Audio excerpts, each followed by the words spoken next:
It is comforting to think that getting scammed requires a special kind of gullibility. We tell ourselves that financial frauds only trap the uneducated or the hopelessly naive. But human psychology doesn't care about IQ scores. In the spring of 1720, Isaac Newton, the man who literally invented calculus and defined the laws of gravity, invested heavily in the South Sea Company. When that speculative bubble burst, Newton lost the modern equivalent of millions of dollars. Scams have always been with us, but their scale has mutated over time. A century ago, Charles Ponzi ran a relatively small, street-level hustle in Boston, buying and selling postal reply coupons. He paid off early backers with money from new ones, stamping his name on the tactic forever. Yet he only managed to steal about $20 million. Fast forward to the modern financial system. Bernie Madoff, a respected former chairman of the NASDAQ, operated a Wall Street empire that systematically vaporized an estimated $65 billion over several decades. In the digital era, the speed of destruction is even faster. Sam Bankman-Fried, running the FTX crypto exchange in a casual t-shirt, managed to crash his market and lose billions of dollars practically overnight. The tools of financial deception have upgraded from handwritten ledgers and postal coupons to algorithmic trading and blockchain ledgers. Yet the psychological playbook used by these mega scammers has stayed exactly the same. Every mega scam starts with a pitch designed to short-circuit critical thinking.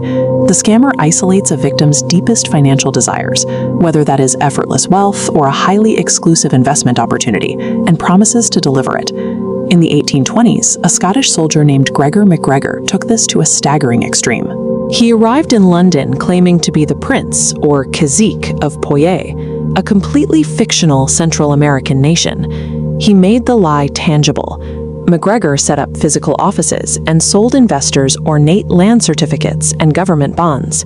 He provided an entire guidebook detailing the rich soil and resources of a thriving colony, convincing British citizens to invest their life savings in a jungle that did not exist. The modern version of this pitch requires less calligraphy, but it exploits the exact same vulnerability.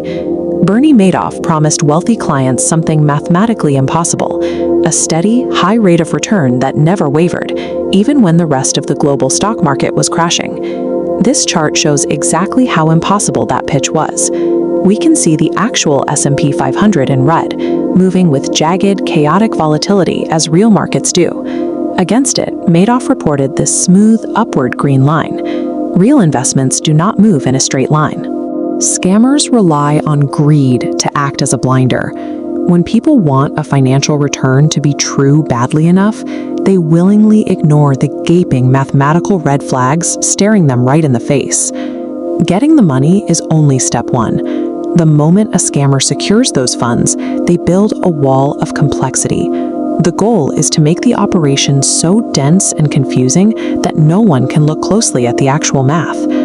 The textbook example of hiding massive losses in plain sight is Enron. During the late 90s, executives like Jeffrey Skilling fostered a culture of aggressive arrogance, where anyone questioning their accounting methods was dismissed as simply not smart enough to understand them. This flowchart shows how they pulled it off. Enron utilized complex accounting loopholes, specifically special purpose entities, or SPVs. Whenever Enron took a massive financial loss, represented by this red debt bubble, they would split that debt and shuffle it off their main books into dozens of disconnected shell companies. The debt still existed, but investors couldn't see it. Fast forward to the crypto boom, and the exchange FTX achieved the exact same cover-up, just with a different mechanism. Instead of sophisticated accounting loopholes, FTX utilized a deliberate, total lack of corporate governance to obscure their actions. This diagram illustrates the core of the FTX fraud.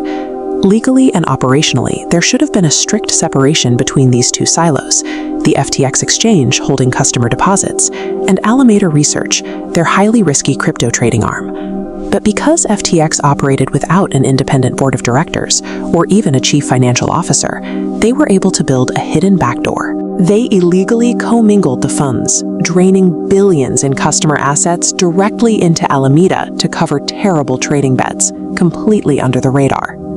Whether it is special purpose entities or crypto trading protocols, structural complexity and financial jargon are weapons.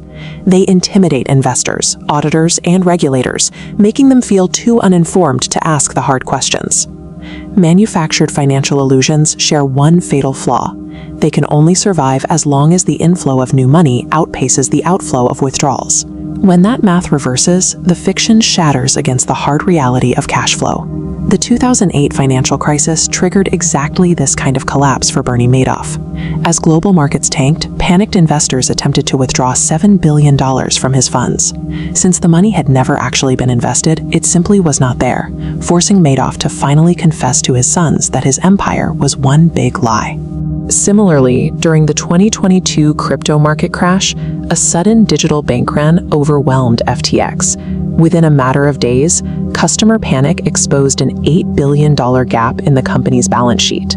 The collapse of a mega scam always leaves a trail of human devastation.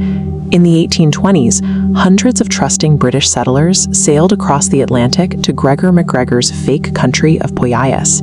Instead of a thriving capital, they found an untouched jungle, and more than half of them died of disease and starvation. The modern casualties are primarily financial, but just as devastating. When Enron filed for bankruptcy, thousands of employees lost their jobs, their life savings, and their pensions overnight. Meanwhile, the executives who engineered the deception were dragged into federal court to face criminal indictments. The fallout from the Madoff scandal was even darker.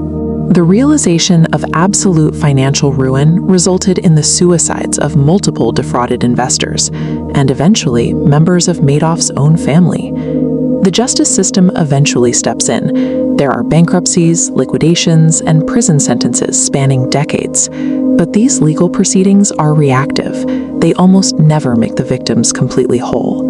No amount of advanced auditing, government regulation, or highly touted blockchain technology can cure the human capacity for greed. True security requires accepting a much older truth. If a financial opportunity looks too good to be true, it is an illusion.